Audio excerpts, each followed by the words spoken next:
The following program is underwritten by the Nevada Irrigation District. Since 1921, providing clean and healthy drinking and irrigation water to more than 24,000 homes, farms, schools, and businesses in Nevada and Placer counties.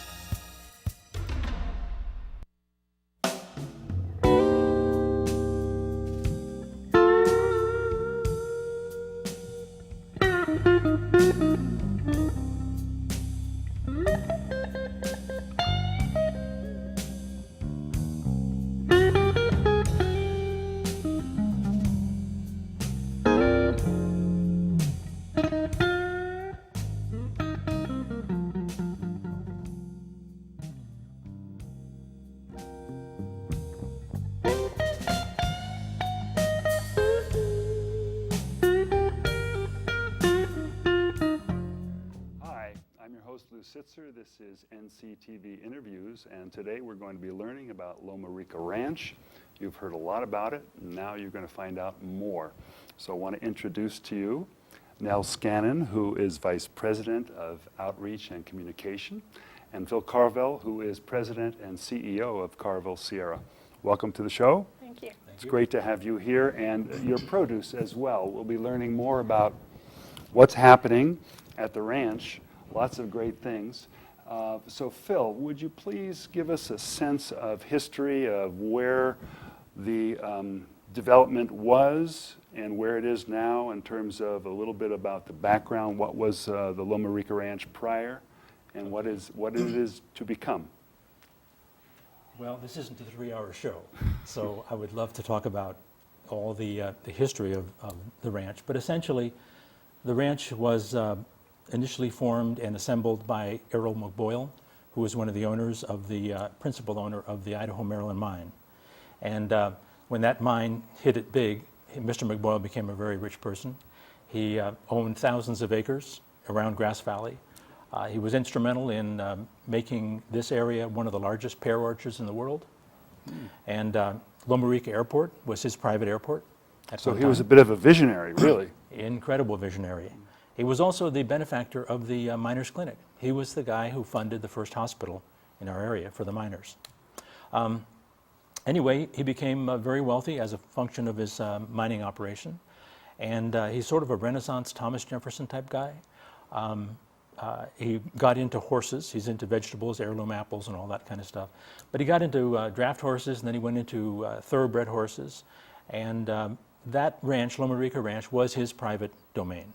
It's incredible, and people on the out there, we invite you to come by and see the ranch.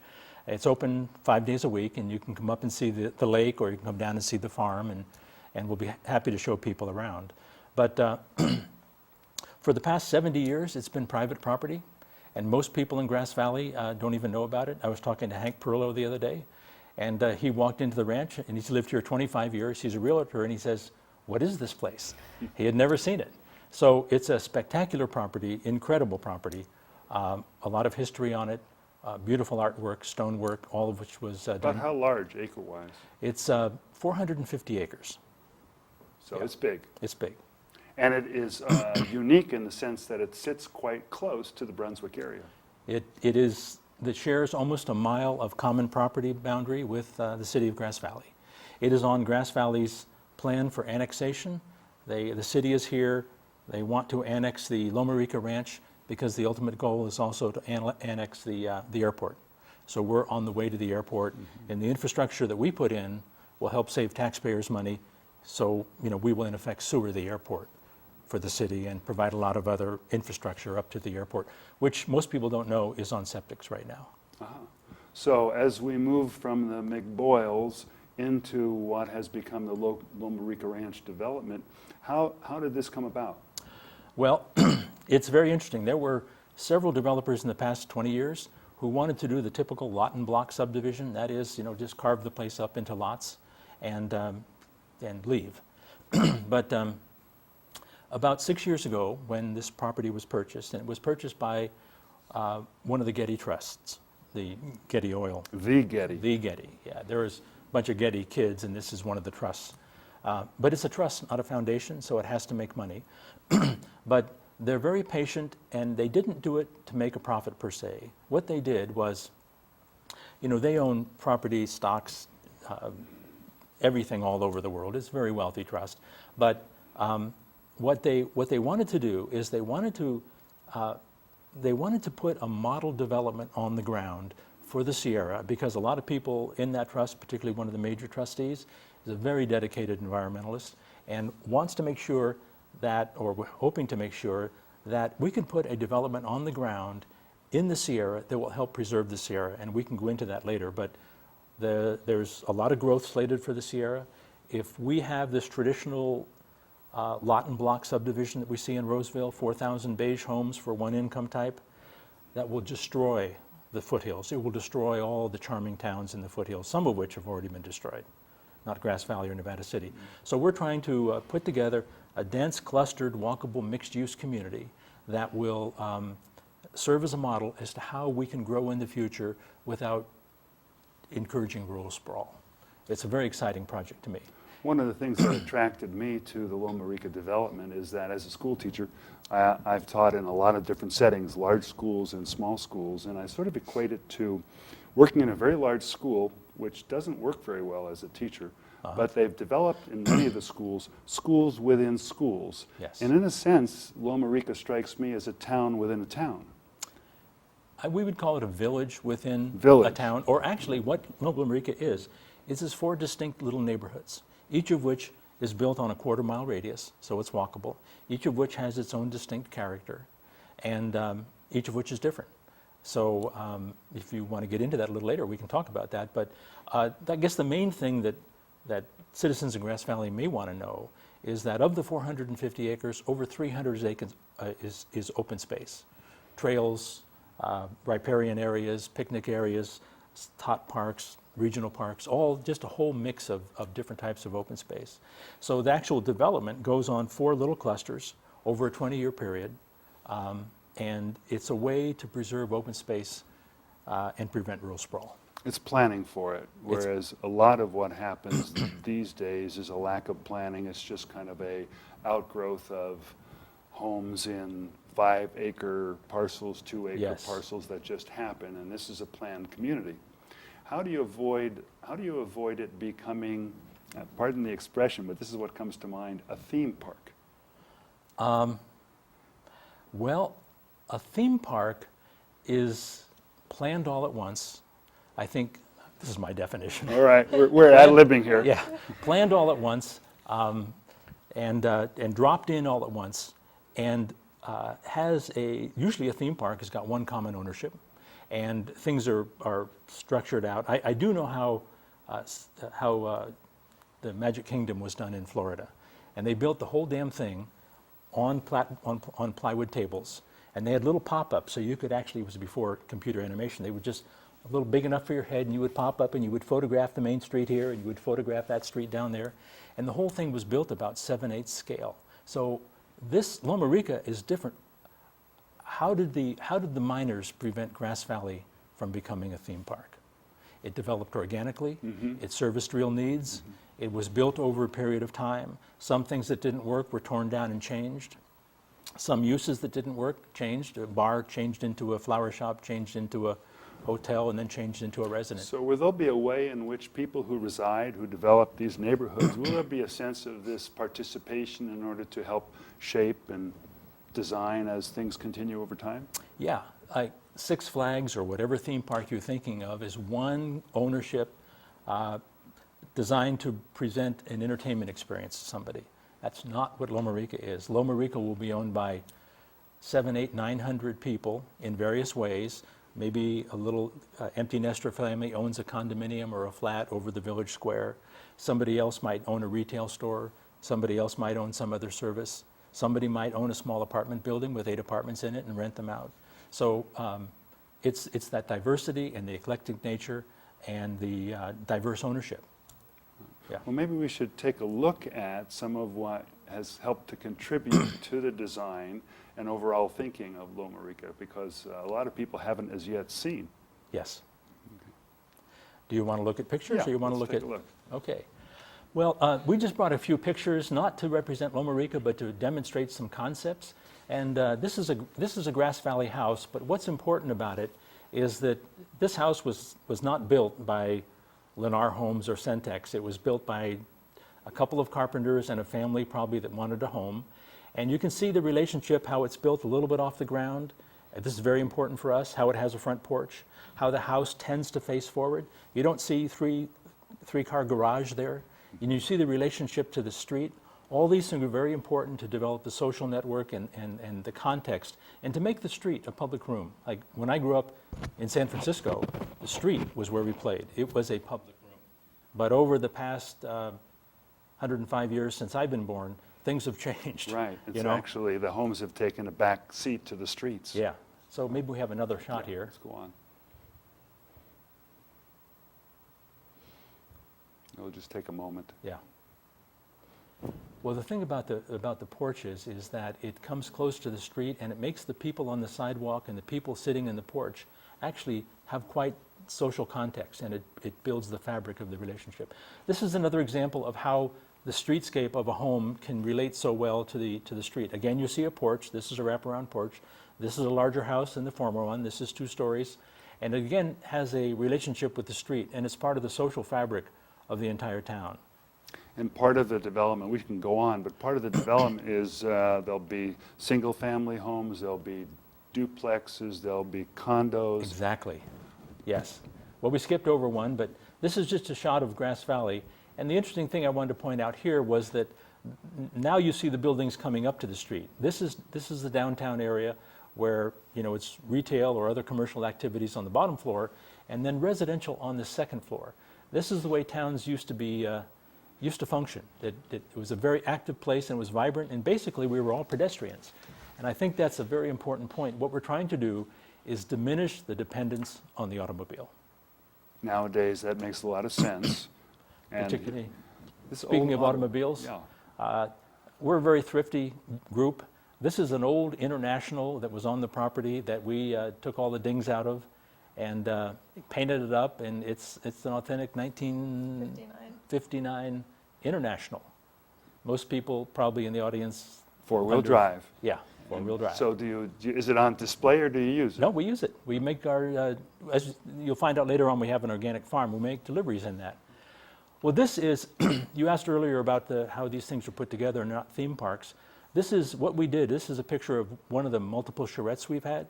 We've had probably over 25 or 30 public meetings where we've invited the public in, and they participate in the actual design. And those are a couple of architects there, but there are other people in the room, and we have sessions on transportation, building design, street network, safety, etc. And we get the public involved. This one probably was in 2003, one of our first charrettes. So when did you start the process, and how long has it been, you know? The property was purchased in August of 2002, and it's been way too long. It's been 6 years. 6 years in development, and where are you now in the process? We are just entering the EIR phase, which means that the city will hire an EIR consultant. We'll pay for it, but they hire the consultant. The consultant is under their control. Over the next 6 or 7 months, the EIR would be put together, and then the public can comment on it, and the real impacts are known. EIR is Environmental Impact Report.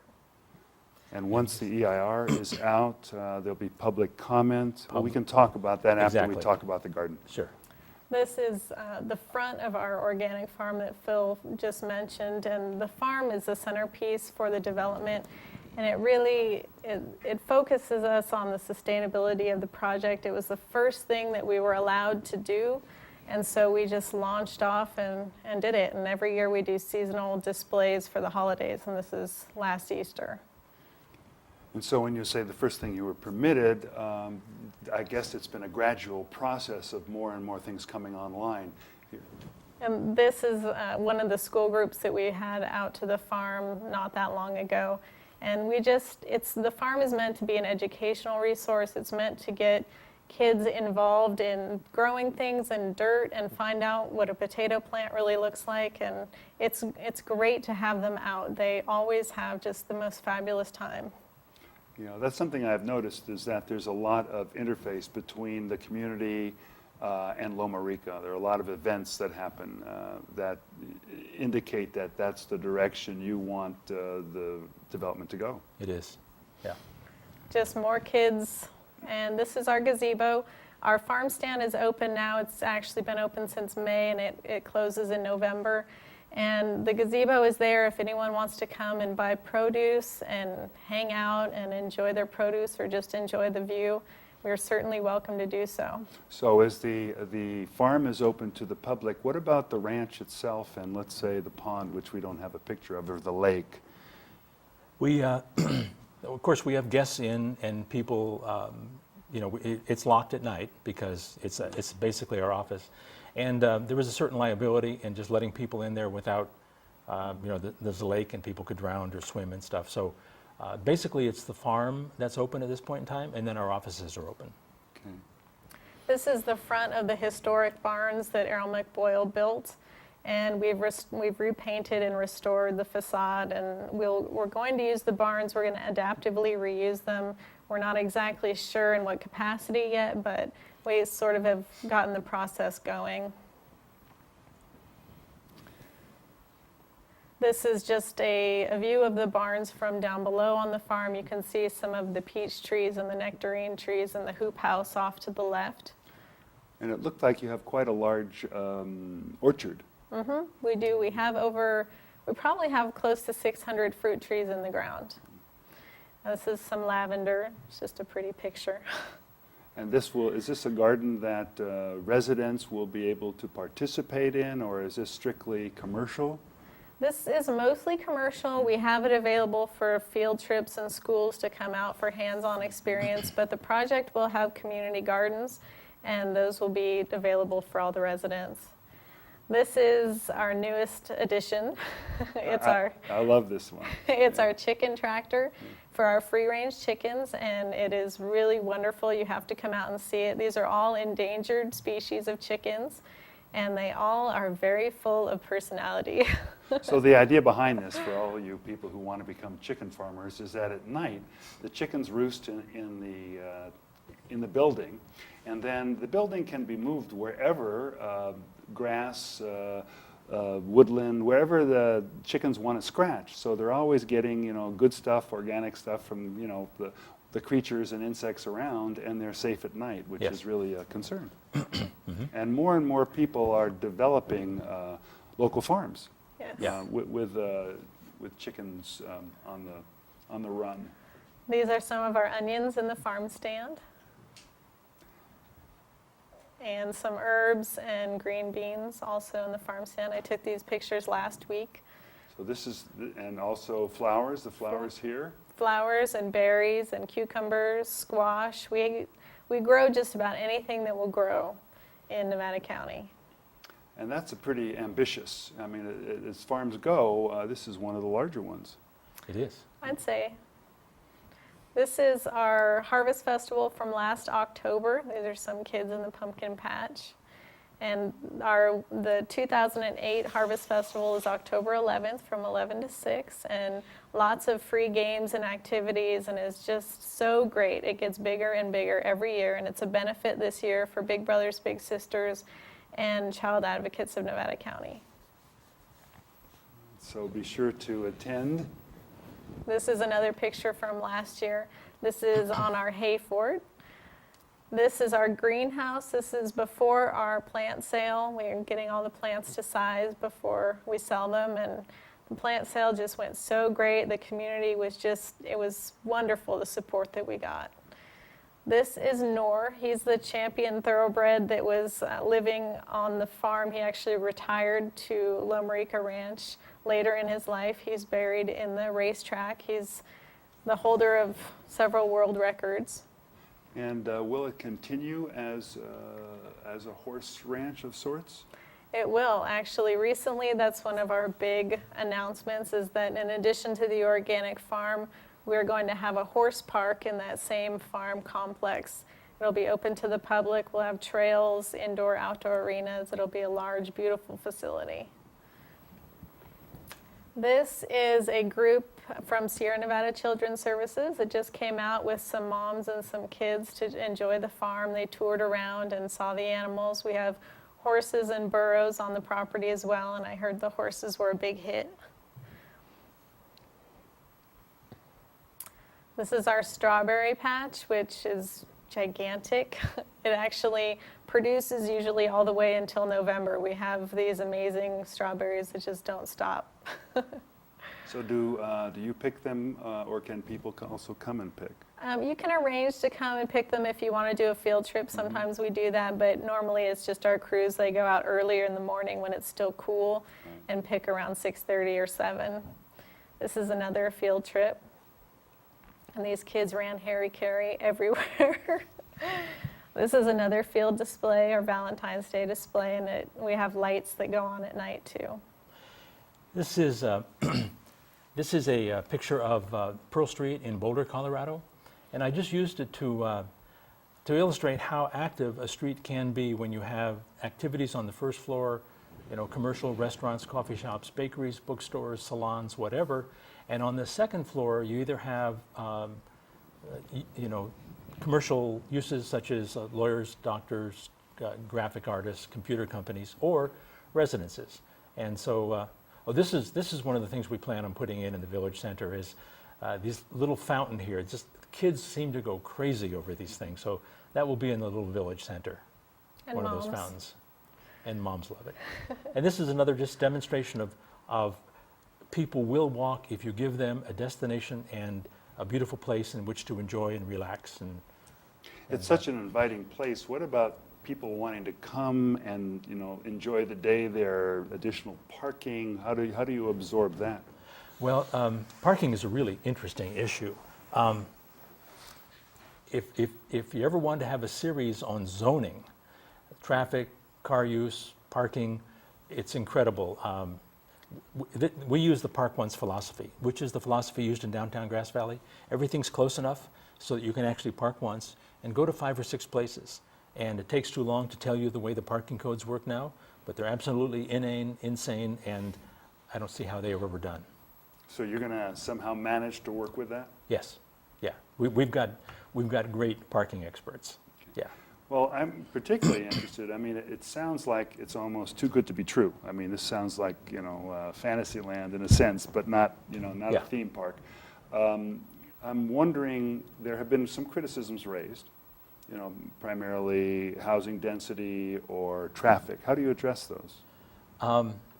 If the people really understood land planning and so on, the 2 biggest things that are in our benefit are traffic and density. It almost sounds too good to be true, and if this were the first one in the world, I would say maybe it isn't true. But this has been done hundreds of times around the country, and it's been done thousands of times in Europe. And what we do is we go out and spend $10,000 to take a trip to go to someplace in France or Italy, to go to little French town with crappy parking and difficult traffic, and we love it. And then we come back to our own country and we build Rosevilles. And the reason is that our development codes are backward and inane, and you know, most of us hate development, and probably most people in the audience hate development. The reason we hate development is that it isn't human scale and it doesn't work for us. And why doesn't it work for us is because we get what our development codes force us to have. So what we're trying to do is we're trying to get the city of Grass Valley, and they do understand that, and people around the country understand now, is that what we have, the way we develop now is an unsustainable model. It's an unsustainable model. We have commuting out, suburbs, huge traffic times, $4 gas, neighborhoods where there's no social connection, neighborhoods where everything is a garage door. And so we're trying to go back to the simplicity and the rationality and the common sense that existed when Grass Valley was built and when Nevada City was built. A sense of neighborhood, the kind of thing that you could still find in San Francisco, where you can walk around, even though it's a big city, Yeah. lots and lots of little neighborhoods where you Exactly. can get everything you need. Yeah, I grew up in one of those. Right. Yeah. So what are your plans from this point on? I mean, where are the environmental impact report? Oh, here we go, back to some photos. Oh, this is an example of what's called a bungalow court. Lou, you mentioned earlier about the diversity of housing types and the diversity of income levels within a neighborhood. And what our uniform zoning has tended to give us is, you know, monolithic subdivisions where all the houses are relatively the same size and all the people look the same pretty much. They have same demographics, the same incomes. What we're doing at Loma Rica is mixing up, that was a bungalow court, a little teeny, you know, 600 or 800 square foot homes on a little green court with really parking in the back. This is an example of a small little park, just a little park inside of a neighborhood. And it's these little parks where moms, this type of park would be no more than 200 feet from most houses, so that moms in their baby carriages can push the little kids down. So this is multi-generational. You want This to is- encourage a wide age span of people. Absolutely, yeah, no. And that's why there's so many different housing types. This is an example of Florida. This, you asked earlier, it was this fantasy. Well, no, it's been done hundreds of times. This actually is a development in Florida that started out 1989, and it's absolutely phenomenal. It's so successful that has tended to attract more wealthy people. This is an example of just the eclectic little paths that should exist, and this is the diversity of housing types. So I know we're getting towards the end, we can't go through many more, but it's the diversity of housing types which is so important.